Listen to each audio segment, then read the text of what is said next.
Good day po mga boss. Ricard po ng RMC Genuine Parts. Pasyente po natin for today is RS125FI and ADB150. Si ADB150 po, ang issue po ng unit ni sir is torque drive bearing. Pero focus po tayo dito kay RS125FI.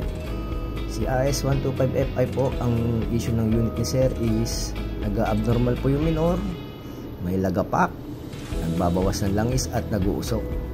So possible issue po nito for cleaning po ng kanyang throttle body, cleaning din po ng kanyang throttle cable, at replace po ng kanyang cylinder block set. Subject for checking na rin po yung kanyang tensioner, roller set, at yung kanyang timing chain. Ang labor po namin sa top overhaul dito po sa cylinder block lang is 500 pesos. And sa throttle body cleaning naman po is 300 pesos. So sa parts naman po na gagamitin natin dito, ang block set po namin ng RS125 is 3,300 pesos.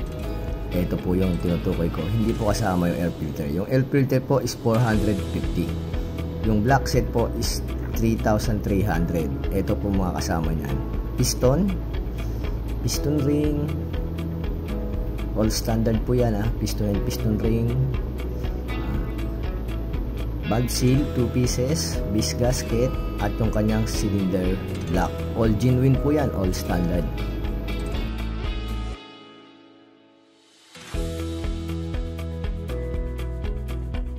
So ito na po yung unit na sir, all goods na po yan.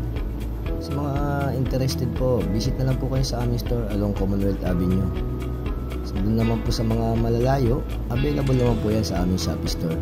Message nyo lang po ako sa aking main page. Maraming salamat po mga boss.